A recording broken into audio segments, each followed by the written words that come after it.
Lots of organizations and business leaders are very focused on this concept of diversity and inclusion.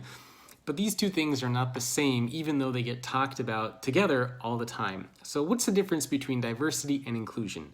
Diversity is simply having the mix of people. So if you have people from different backgrounds, genders, ethnicities, sexual orientations, religious backgrounds, all that sort of stuff, that's a diverse group.